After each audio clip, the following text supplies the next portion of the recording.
Hello and welcome to the 19th meetup of the Formbird FLEET Professionals community. Great to see you all here. We've got a lot to get through. Adam and Paul have got a lot of features and things to discuss, things to show and discuss. This is our opportunity to put into action our motto of turning information into communication. My name is Paul and you've all got your personalised invites, but if you want to get invited, make sure you go to our website and have a look at under the resources page. There is a page for the Fleet Professionals community where you can just register there. It's free and it's fun. Okay, so let's look at what's on today. Today, we're showcasing our latest workshop features. So expect to see some hands-on look at the new calendar functionality to streamline scheduling. Plus, we'll explore ways to boost communication between workshops and operators, aiming for a clear and more effective interactions. And of course, we're welcoming anybody to ask questions, or if you've got anything you'd like to contribute, please do. Don't forget to make use of the timestamps that are down below. You'll see them in the description on YouTube or also in the description on the website. So they'll help you jump forward to the bits that interest you most. So without any further ado, I'm going to hand over to Adam and he will take it from here. All right. Can everyone see my screen here? Marie, Could you give me a thumbs up? Thank you. All right. So we have a couple of existing ways that we can create requests for a particular asset. So one place is actually from the asset itself. So this is existing functionality. So we can navigate to our asset and we can create requests and daily drivers from the list here. So that's one option that we already have. The other option is the request list. So this drop down has changed a little bit. It now has a list option, which is existing, and then the schedule option as well, which is the new part. So in the list part, you can see that we've still got our templates that we can use for all the different types of requests. I won't go over that because we've used it before and it's existing. So what we've introduced is the ability to schedule requests using like a graphical display. So you can see what other activity is taking place in the workshop. And this actually came about from a discussion with Chris at Shepparton.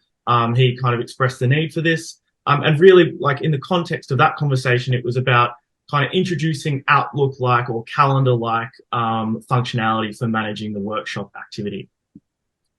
So under this request drop down here, you can go to the schedule. This is also available on other dashes as well. I'll just demo it from the admin menu. So you can see here, I've got a calendar display. We've got workshops down the left-hand side here and time across the top here. And this is defaulting to like an hour display essentially. So you can kind of see the hours across the day. Obviously we don't have a lot going on at the moment, so there's not much in here. We've introduced the ability to actually click on this calendar to create a request. So I'll do that now. So say I want the coastal breakdown workshop to carry out this activity. I can click on the calendar and I can create, in this case, I'll do a new repair request.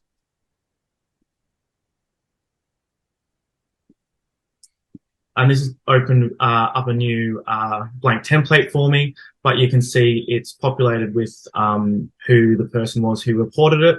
And it's also grabbed the workshop that I selected from the previous page and the expected start and expected completion that I selected as well. It's so we've got a couple of other things. So I'll just select my asset that I'm going to create it for. So we'll go for this one. Give it a description. So damage drivers side door. I'll just skip over most of the fields for this demo. I'll click save. And so now this has created the request for me. Now, if I go back to that previous page, you can see that request has now appeared in my calendar view. I can also do stuff with this now as well. So if I want to lengthen it, I can actually click and drag on the leading edge or the trailing edge, the right-hand side or the left-hand side, and click to drag it out so it takes up more time. So it's planned to take up more time. I can also drag it to a different workshop as well. So if I click and drag, I can move it up to the children's workshop instead.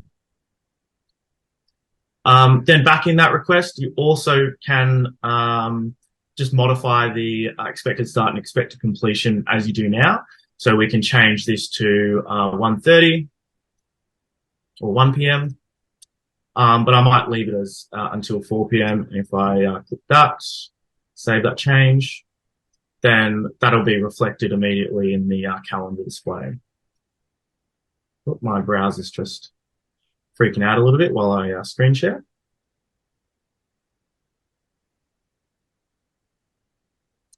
Also, within the actual request, you also have the ability to do that same kind of scheduling. So we've got this new scheduling panel here that you can open up. And you can see that my request there is showing up in the calendar. Again, I can adjust the length of it, and that'll adjust the expected start and expected completion that's recorded in these fields here. Likewise, you can change those fields and it will be reflected in the calendar. I'll close out that one now. Back on this scheduling page, there's another, got the ability to do something else here. Aside from moving a request around in the calendar, we also have the ability to look at our unscheduled requests. So below the calendar, we've got our unscheduled requests table. These requests are ones that don't have an expected start and don't have an expected completion. So there's no planned times for them to occur. So what we can, sorry, I just need to move this little thing away. So you can see here, it's, got some basic information about the request, and then it's also got the expected duration, and it's put in a little button here. So this will default to use the value, the total minutes for the request. So populating here. If it doesn't have that value, then it just defaults to 30 minutes.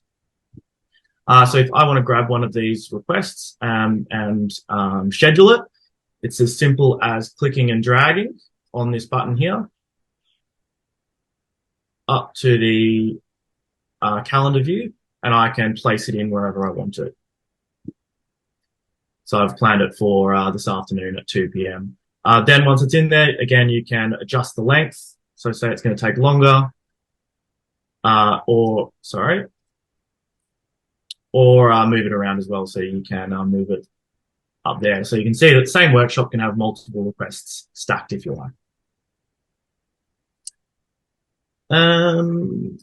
Any questions about that before I move on? I've got one, Adam. Yeah, go for it, Anthony. Down to the next level of the calendar for the text, not just the workshop. Mm-hmm. I can sort of see that's useful there for the workshop, but what about down to the tech level where you can actually see what tech's got time available, etc.? Yeah, absolutely. So on the technician dash, there is an existing calendar. And look, this isn't going to present perfectly because I'm not logged in as a technician with jobs. So it's not going to be a perfect display. So on the technician dash, technicians don't really have the ability to schedule requests as such. They're more focused on work orders and that scheduling aspect. So if I go down this page, we do have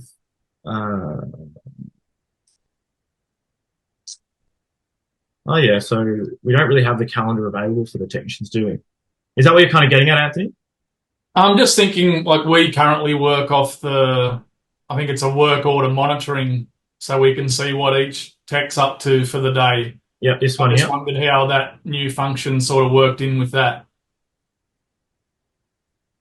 Yeah, so this would be this would present work orders at that level down. There's no reason why it couldn't be the same kind of thing couldn't be developed for work orders as well, I'd say. Is that what you're seeing benefit in? Yeah, I guess when you're looking at that previous calendar that you went through, it looks like there's 80 hours, but if you've got 5 blokes, there might be 40 hours available. So Yeah, so I guess that's where you can like stack the requests in that situation. Yeah. Um, Paul Arkell, do you have any views on whether that's something we can look at? Yeah, sure. It's been implemented for requests mainly because that's kind of where it started, but we can expand it to wherever. Yeah.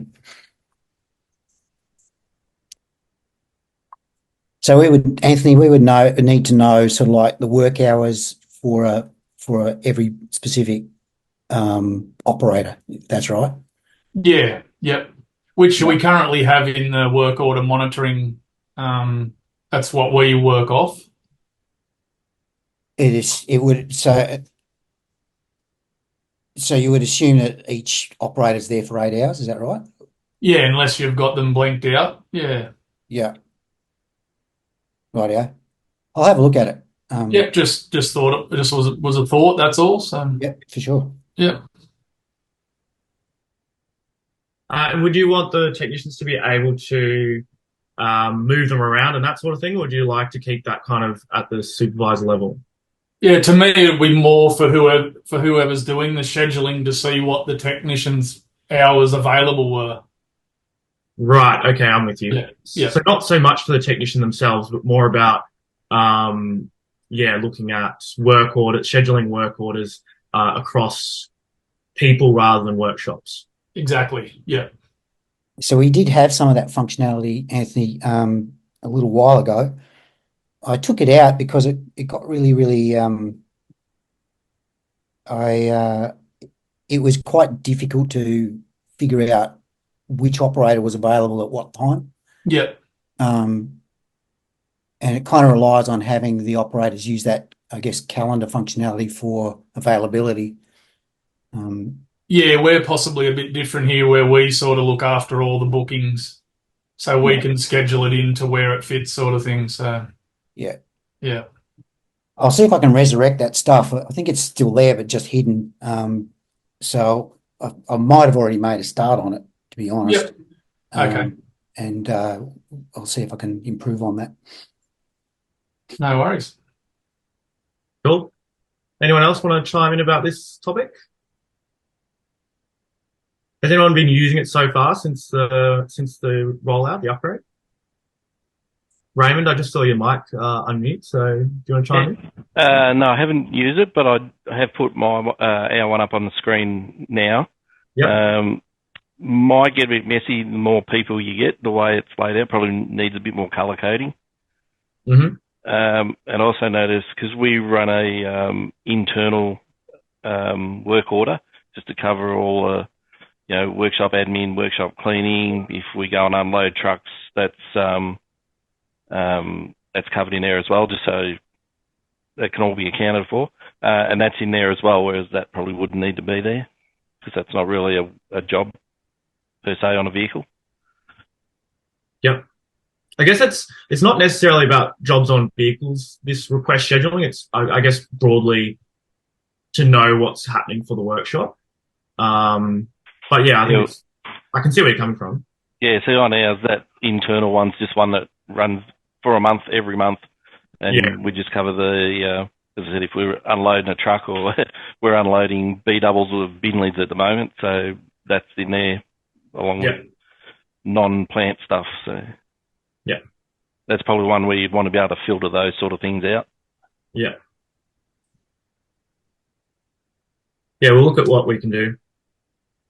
That kind of thing always gets tricky because what we're really then looking at is options to filter out internal requests. And I guess the next logical question is, should there be options to filter out other things and some internal requests, but not other internal requests?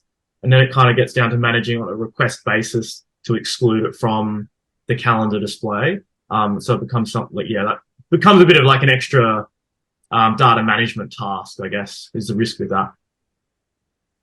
I think because with so many users, everyone's going to have something a little bit different. So some of things like this, you need to like almost be able to customize it.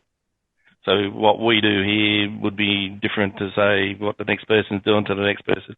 Everyone might have something different. Wherever you can customize it to a good level, everyone might get what they're looking for.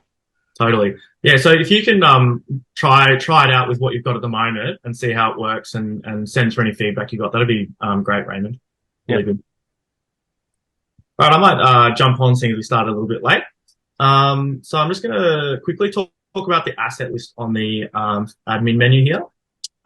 So again, this is functionality that's already been rolled out, but I just wanted to have a quick conversation about it. So we obviously introduced this new custom asset list, which has all of the column visibility customization, the filter customizations, all of that stuff. So that's what we're trying to use to accommodate everybody's needs. Different sites constantly have different requirements about what columns they want to see at any one time. So this is kind of our fully customizable option. We've obviously still got our asset list, and we've retained this because it loads much faster. It's a much simpler display. It allows you to show images, that sort of thing. But we've probably identified that there are some columns here that we'd like to remove potentially. We do regularly get conflicting requirements about which columns we have or don't have in this table. So I wanted to have a quick conversation and get any thoughts about any of these columns that you think we should get rid of, basically.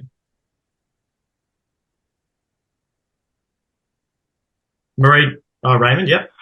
I was just going to say, this partly follows up from what we were talking the other day, but and your scheduling calendar, where you can make them custom. You can go in and basically say, right, I want to have this column, that column, that column, that column. Yep. Like what you would do in, say, Excel or Outlook.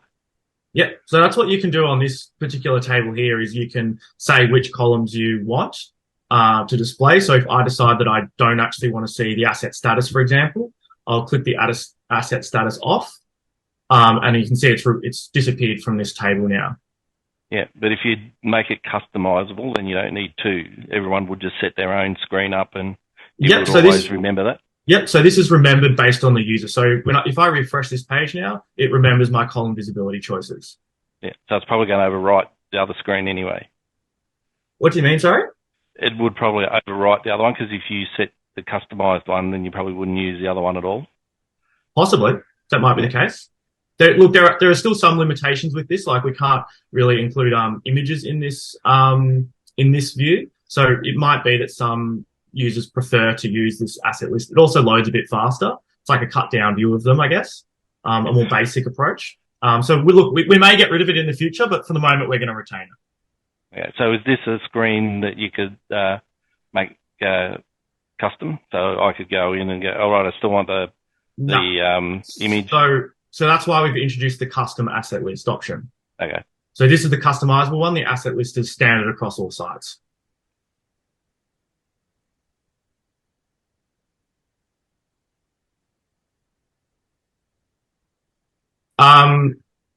David, do you have any views about which columns to get rid of? In an email last week, you spoke about the responsible workshop and a few others that you thought were kind of unnecessary in this particular table. Thanks, Adam. I played with the customized one and got what I needed. Mm-hmm. For example, we don't use asset tags, and I think the responsible person was more the one we were looking at. Responsible workshop we got rid of because we've only got one. Mm-hmm. We've only got the Pakenham workshop, and I got allocated two, which is basically the same as the responsible person. Mm-hmm. But one thing I did notice in the custom asset list, I then wanted to see a decommissioned number, and I couldn't find it there, so I had to go back to the current asset list to then look it up. So it's just about a matter of learning what you've got and what you haven't, and jump between the two to get further. But on a daily basis, I've just got my custom view, which works fine. So you can change this these filter tools to get those of different statuses. I just wanted to quickly get a number of a decommissioned unit to go with the remittance, so I just jumped to the other one, but I wondered why I couldn't find it. So that makes sense. Rather than going and selecting it and then deselecting it later. Yeah, I guess that's what we're trying to achieve with this table, is that it's all the assets and it's simplified version and it's easy to find an asset, basically. So to me, it's working perfectly. Great, cool. So responsible workshop, asset tags, and allocated to are the ones that you kind of thought were probably not really necessary for you guys. Not necessarily in the general view. From time to time, you might want to view that. I'm hoping I can get some sort of common agreement amongst a few different sites about which ones we might be able to get rid of. Paul and I talked about it. We kind of have our own views, but I wanted to canvass the group first and see what people come up with. The other one we discussed was chassis number, and typically, most places you're looking for parts or booking in service, they go, what's your rego number, which then they've got the history of the VIN number, because it's easier to read 6 digits than 17 on a VIN. Yeah, this is a funny one, actually, because we've had other sites that have requested that be included. So and again, for us, we were, it's okay to have it, but most places use rego, or in our case we use all the operators talk fleet numbers, that type of thing. So it just depends how you categorize your fleet. It's not right or wrong in my view. Yep. Adam, I think we can get rid of the asset ID. It's a duplicate, really, of that value is contained in the asset column itself. So you can search on either of those. Yeah, we could. There are some situations where it could be useful, I guess, if the rego, for example, includes the digits that you're looking for in the asset ID. It can kind of return not false results, but not the results you're looking for. Yeah, fair enough. Yep. Yeah. Certainly, my view is, and we talked about this, Paul, the responsible workshop, most of our sites are seeming to operate with one workshop. So we probably look to get rid of that column. We also looked at the asset due for replacement column, this one over here. Given that we've now got new tools that kind of better achieve that in the asset replacement report, it's better for identifying that kind of information. So we look to get rid of that one as well. And we also talked about getting rid of the allocated to column along the right-hand side here as well. Are there any objections to those changes? No? Anthony, you're good with that? Marie? I like the allocated to. I actually like it how on the version that we're on now, I'm sort of happy with how that is, but it wouldn't be a deal breaker. So, yeah. Yep. But you'd be happy with then responsible workshop and due for replacement? Yeah, we don't need that. There's only one workshop, obviously. So Yep. Obviously, what we're trying to balance here is the needs of all the sites, but then also like the real estate on the page. Obviously, on narrower screens, it starts to get the writing all gets squished and stuff. So we've got to try and constantly balance how much information we include in any table, really. So maybe we'll just get rid of responsible workshop and due for replacement, but keep the rest. Marie, do you have any thoughts about it? Yeah, I'm even thinking status, because you're ticking the status boxes up the top. So why do you need to have the status as well? Yeah, it's a fair point. I'm just looking for it on the table. Where is it? Oh, it's on the right-hand side here.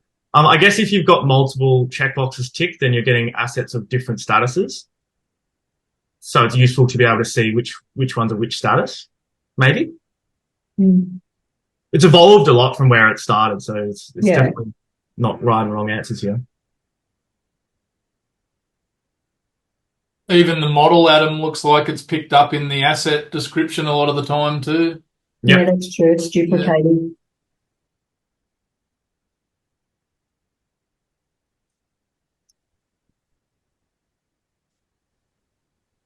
All right. We might drop that there and continue on. So the next one I wanted to talk about was the operator menu. So we've made some changes here. And I'm gonna try and share my phone screen, because it's kind of probably more of an operator view of it. I did test this before, so hopefully it works again.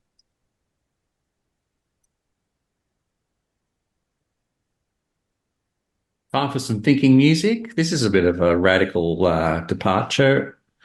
for us. It is, isn't it? Trying something new.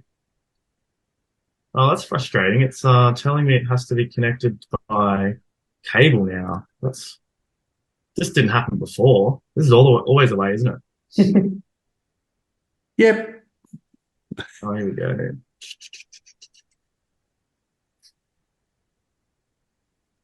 Sorry, 2 seconds here.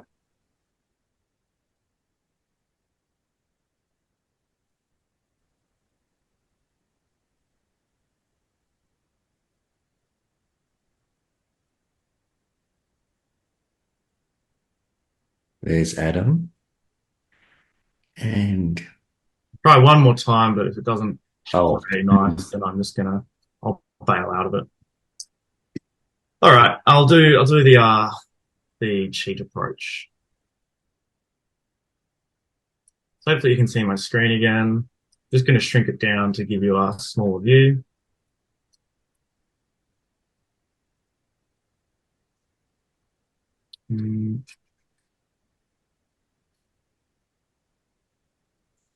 All right, can you guys see that still? Hopefully. Yep. Right. Yep. So I've shrunk it down a little bit. Imagine this is a mobile phone. So we've kind of come across a lot of, noticed across a lot of sites that it tends to be operators who are like initiating services and that sort of thing. So we've put a bit of focus into providing more information to operators. So I'll go through a few of the changes here. So you can see we've introduced some icons to provide the operators with a little bit of quick information about what they might need to look at. So you can see here with this asset, it says daily driver inspection required. So that's indicating to the operator that it's expected that a daily driver would be completed for that asset. Then you can see asset tagged out. So if I go down to one of these other assets, I can go down here and see that this asset is currently tagged out. So I'm just going to refresh the page really quick. Or this one here, we can see it's tagged out. You can see that I've tagged it out for this demo, and that the driver's seatbelt does not clip. So it's providing a little bit more information to operators about what's going on with the asset. You can also see here that it's got services due as well. So it's going to tell the operator what services are due for that particular asset. So in the interest of them then contacting the workshop to say, oh, you know, my asset needs servicing. We've introduced another change here where when you click on an asset to take an action, it actually presents you with a dialog box here. So then the operator can say that I want to create a daily driver for this asset or create a repair request, et cetera, et cetera. So this is like much the same as it was before, but it's just presented in a dialog now rather than presenting buttons below the table. Obviously, we've got the asset booking and create bulk fuel transaction buttons that are existing. We've also introduced a daily driver report as well, so you can see what assets are having daily drivers completed, including those of your reports.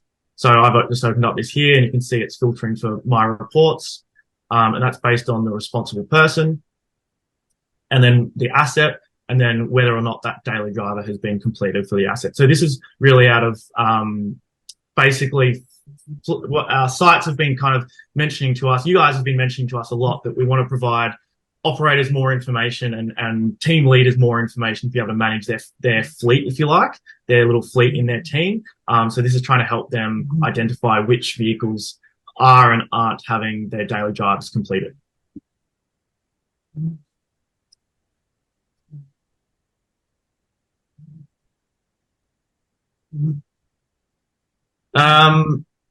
Any questions so far about this? No, it all looks fine. Probably not so much on that list, but is there a way that you can check on a specific operator to see whether they've been completing checklists? That would be like the best way would probably be by one of the reports and searching for their name. Yeah, because I've just been doing that because I queried someone on someone and he reckons he's doing them, but I can't find them. So are they the responsible person for the asset? Well, see, a lot of our trucks and all that, people move around, so they're probably not logged as a responsible person. Yep, that makes sense. In the asset history section, Adam, there's a dot, like a red dot or a green dot, whether they've done their on each day, whether they've done their pre-start. If you go through the asset, There's definitely a few different ways to go about it. You're absolutely right, Anthony. On the asset is one option. So if we go down to the asset history section, where are we? There. So this is if you're looking at about a specific asset and wanting to see whether daily drivers are being completed for it. Yeah, so I'm on a different screen. I'm in That's the okay. So driver I'm just going to go listing. through. I'm just going to go through each of the different methods that we have currently. So this is looking at this specific asset, and I want to know the history about whether daily drivers have been reported. So I can see that history. Green dot is obviously reporting that it was completed. An orange triangle is saying that a fault was also reported. And red is that it wasn't completed. And that could be for whatever reason that they haven't done it. The asset might not have been used, et cetera, et cetera. And then you've got the links to those daily drivers as well down below. Now, if you wanted to see for a particular operator across many assets, probably the best place to go would be the daily driver report.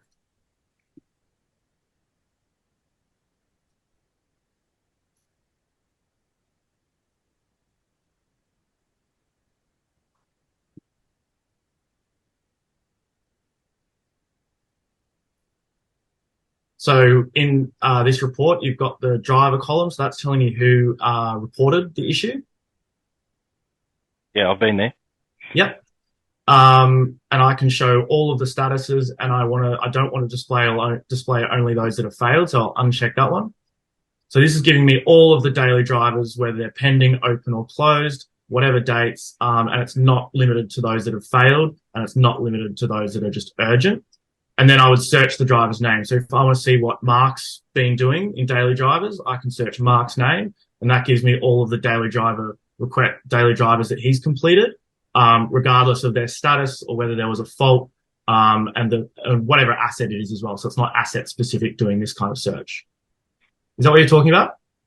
Well, I've already been there and done that. So I can't find his name or the machine that originally triggered the query or the machine he's in today. I can't find them. So if he's saying he's doing them, either he's doing them, we're not getting them, or he's not actually doing them. So is there any way we can check behind the scenes somewhere, even if that's a you thing to check? Is there any way to check to say, hey, he's done something, but maybe it hasn't saved or it's gone missing somewhere? If it hasn't saved, there isn't a way to figure that out. Okay, so we might have to see what he's doing. I think it sounds like it's an issue with sitting down with him and seeing how he's completing the daily driver check sheets by the sounds of it. If you want me to have a look in your environment and see if I can find any daily drivers related to that person first, feel free to send me an email and I'll have a look into it. Okay, no worries. So I'll just jump back to the operator menu here. We've gone on a little tangent.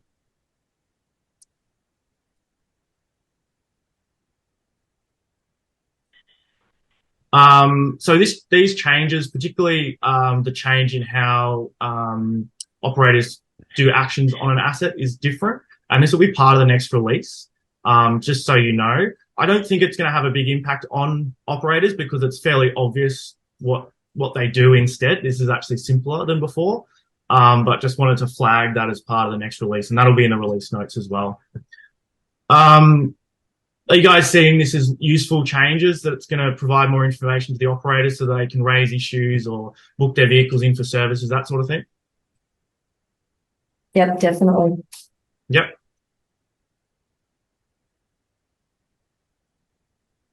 Anyone else want to provide any input on this? Otherwise, I'll move along.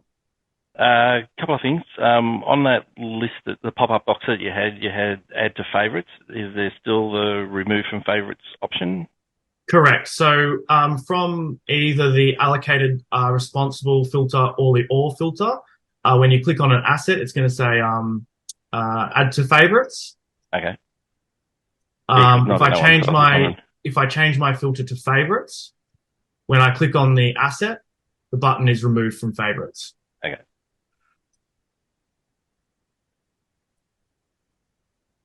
So following on from this kind of discussion, which is it's providing more information to operators, improving that communication between the workshop and fleet managers and operators.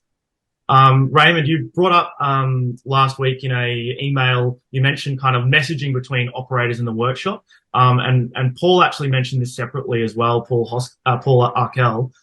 So we just wanted to bring that up as, I guess, a discussion, an open discussion. We haven't developed anything yet. It's an open discussion about whether some kind of messaging system between an operator and the workshop would be a useful thing, and then what kind of form that would take, I guess. Raymond, could you just kind of start us off and just mention, I guess, what the use case you were seeing for it was? Yeah, what we get here is the operators will do their daily pre-start, and then they might put in it that either vehicle's due for service or, something that's not a fault, but something we need to know about, maybe not straight away, but down the track. Mm-hmm. The only place to put it is in the defect column, which is once it goes in there, it leaves everything as pending, whereas it might not relate to a fault. So probably something that's not gonna stop the pre-start from closing, but we still get the message. So I got one today that said service due. Now I knew he was getting close, but that pre-start then sits in pending. So then you have to go in and close it. You have to do something with it, even though it's like not a fault, basically. Yeah, it's not a fault. It's just saying, someone might say, I'm due for service, but I'm going away in 3 weeks. Mm-hmm. It'll be due in that period, and it'll do the same thing. It'll leave the checklist as pending. Yep. It won't let it close. So then you have to go in and manually close it. Yeah, so it's about finding kind of an alternative way for operators to, I guess, raise things with the workshop. Yeah. The other thing it needs to be is if it doesn't message out, say as an email or whatever, it needs to show up on the screen where the checklist is. Mm-hmm. So whether it can tack to one of the other columns or... It's going to depend on how it takes shape, I guess. Yeah. Marie, can you see benefits for you guys in operators being able to message the workshop in some way? Oh, look, they've got the opportunity now to do it, and they're not doing it. How would they go about it now with you guys? Oh, they're just lazy. What's the method, I should say? Like, if they wanted to, if they decided to, would it be like a text message or something at the moment? Yeah, they'll call the workshop on a mobile. Yeah. Okay. So call the workshop on the mobile. Obviously, the issue there is it's not recorded. Not everyone can see it. Blah blah blah blah blah. Yeah. Yeah. Yeah. Anthony or Ed, you want to chime in at all for you guys? Yeah. I suppose we're a bit the same. The operators will call Ed when they have an issue, but we also have how we're using the daily driver check gives them the opportunity. Yep. But I guess with us, we've got so many ways that we trigger services now that are more reliable than the operator, especially with GPS through you guys as well. Yeah. It's probably more reliable than relying on an operator to do it. So. Yeah. Yeah. Would you? Is it just services that we're talking about, or is it does it expand out to other things other communications that might want to go from the workshop to the operator, or vice versa? Sorry, I lost you there. The first part of the question. Is it really just around like services that this messaging comes into play, or does it extend to other things as well? I guess it would be just that it's ready. The asset is ready, and I think it's for everything outside of servicing. It's probably useful if they've got an issue. Yeah. Yeah. Yeah. Paul Arkell, you kind of were thinking along the same lines. I was. The daily driver is, like Raymond said, basically it's for reporting defects, and it's a little bit, while you can send messages in, I guess, any form, you can create, create a repair request or create a daily driver, etc., etc. Mm. Those all need management, and that's probably not what they're for. For general messaging, I was thinking more of, say, something more along the lines of a document or a form that says, please send a message to the workshop. Yeah. And on that form, there'd be the message, maybe something we could inherit the asset that it's related to, if it's related to an asset at all. And in that message, the message would basically be a subject. So, the subject is, asset 1, 2, 3. And then underneath that, there would be a method of a two-way sort of communication. So we have a component called I think it's SC note comment, is it? note comment, which is kind of like a running text conversation. So on that document, there could be a running conversation about that particular subject. And if you had a different subject, you'd raise another document, and you'd have a running conversation about that particular subject. Would a fair analogy be that, like, creating this document is kind of like starting an email chain? Yeah, something like that. Yeah. Yep. Along with that, there'd need to be sort of some a place that it goes to. So who's going to receive it? Like, if it's the workshop, then it's probably going to be a supervisor or somebody who has access to the supervisor kind of view. So there need to be sort of like a table that says, "Hey, I got a message from Fred," and the ability to sort of easily open up those messages and respond. There'd be probably need to be a way for Fred to see what messages he sent as well. So on the operator menu, there'd be my messages. On the supervisor menu, there'd be my workshop messages, so they'd be probably relevant to the workshop. You could potentially have on that document a who's the message for within the workshop. So choose an assignee, if you like, not necessarily assignee, but choose the person who's supposed to receive that. So it's the workshop and the person within the workshop that this message is for.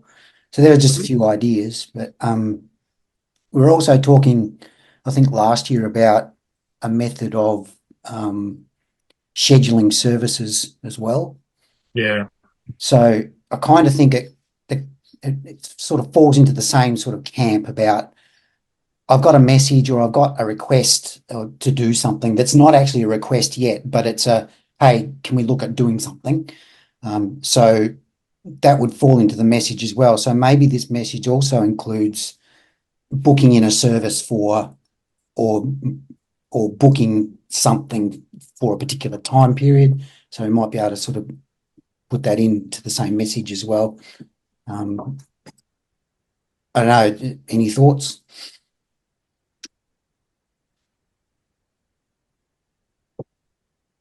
What I might do is I might just make something and put it in Fleet Beta, so the test environment, and people can have a look and have a play.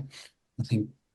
Would it be useful? I think I might have spoken to you about this a while back, Paul, for things like if you had 8 vehicles booked into the workshop tomorrow, at 2:00 every day, you can use this sort of thing for messaging the supervisors to just remind them that these vehicles are out of action and in the workshop tomorrow?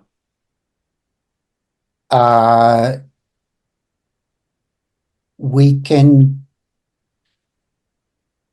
I just know in a previous life, like what we could have, before council days, you could have 30 vehicles booked in the next day, and if you didn't send the message out, you'd miss 5 or 6 people. But if you sent that message out, it really did remind everyone that tomorrow these jobs are booked into the workshop, and it'd help you actually get the vehicles that you had booked in. Yeah, okay. So we've got that new notification service, Anthony. Yeah. That you can subscribe to notifications. I'm not quite sure whether that actually covers that specific scenario, but I'd probably put it in there, and you just have your operators subscribe to that notification. Okay. Yep. It'd be like a service due tomorrow notification, presumably, Paul. Yeah, something like that. Yeah. Mostly those notifications are about they're about something that's already happened or something that's about to happen. So I see it sort of fits in that camp pretty well, and we could definitely do that. Yeah, there's a request expected start due notification at the moment, which might be kind of what we're talking about. We'd have to look into what it entails, but yeah, that sounds like the right kind of thing. So yeah, if it's not that one, it'll be something similar, so we can definitely do that. Yeah. Yeah, it seems like an overlapping topic, that one, Anthony. We've definitely talked about services due tomorrow kind of notifications to responsible person, which makes sense to me. And then I don't know whether it ties in with the messaging stuff. Maybe it doesn't. Maybe it does. Yeah, I'm not sure. We might also be able to tweak that the operator menu to sort of the services that are due are taken from the service details document, basically. We might be able to tweak that to say to have it either from the service details document or from the request that's already created. Yeah. You could have a reminder. You could have a reminder in your daily check sheet if it's booked in, that when you do your morning daily check, this vehicle's booked in this afternoon for service. Yeah, can do that too. Good. That's a good idea, Marie. I'll just put it up in those yellow reminders. Oh yeah, like introduce an icon, which is basically this asset is due for a service tomorrow. Well, that already exists on the operator menu. So it's taken from the generate date. So of the service details document. Of the service details document. Yeah. So that's kind of the step before. That's like it is, isn't it? Yeah. Yeah, the service is due. If there's a service request tomorrow, we could put in an icon into that menu that flags that there's a service request tomorrow. Yeah. So there's a number of places we can put it, and probably end up in all of those places. That sounds pretty good. Yeah, I agree. From what you were describing there, Paul, it sounds like that would meet certainly what Raymond you were talking about in terms of being able to message between the operator and the workshop. And it's kind of good because it has a lot of flexibility in who can see it, which obviously email doesn't have. In terms of like we can say that, you know, all the workshop staff can see it, or all the technicians, all the supervisors, all the admins can see all the messages, for example. So it's not like private messaging or anything like that. I guess we could also limit it if we wanted to, but it seems sensible to have it, sensible for it to be about open communication between everybody. So it doesn't matter who's there and who has the information in their head. It's accessible to everyone. Yep, that would be handy. Yeah. All right. We'll leave that there then. Paul, I think it's a good idea just to build something and we get people to try it out. Is there anything else anyone wants to discuss today at all? I've got something just in the financials section. Mm-hmm. Can we include stamp duty in that? Stamp duty. That's a Kelly one. Oh, it's just that the way we break down our costings. Yeah. To work out our monthly hire charge. Mm-hmm.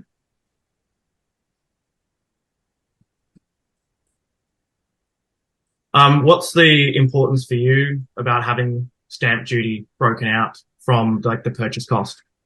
Because it just gives us the exact costings of where things are, the way things are charged. Mm-hmm. You know, because we include that in our monthly hire charge. Yep.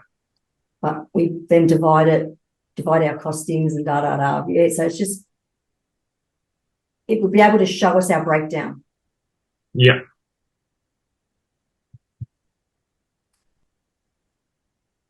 So is that an extra value on the asset? Yes. Would other sites find that useful as well to have more detailed breakdown of the purchase price? For us, in my time, everything we've bought is stamp duty exempt, so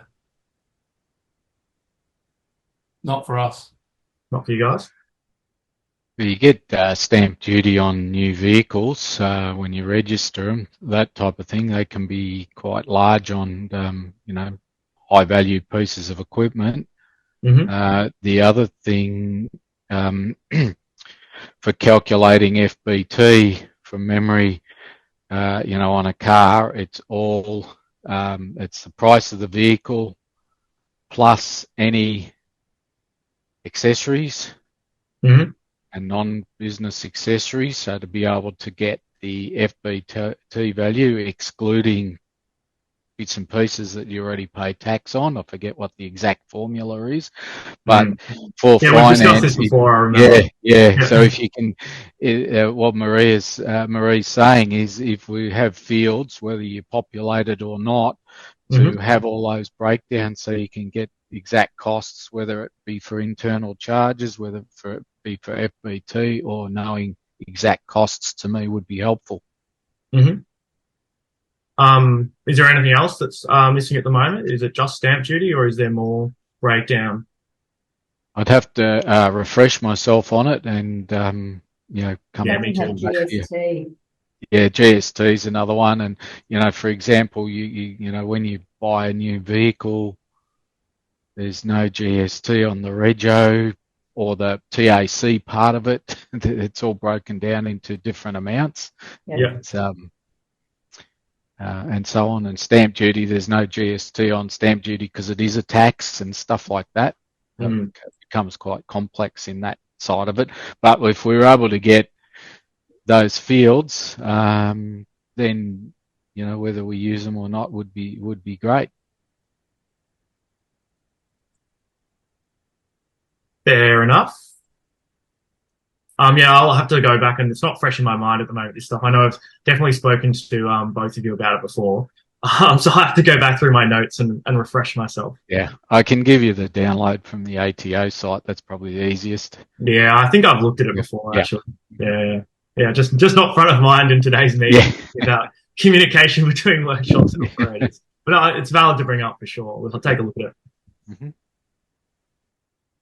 All right. Considering we started late, I think I'll finish things there and hand back to Paul to wrap things up. Yeah. Thank you, Adam. That was great, as always. Okay, FBT and stamp duty. Thanks, Maria. Always giving us, hell. That's good. Look, Ian, we haven't got a date, but we'll send out a video very soon next week. Give me a moment and I'll tell you. Oh, thank you. But look, it'll be in 2 months' time, I'm assuming. It's first Thursday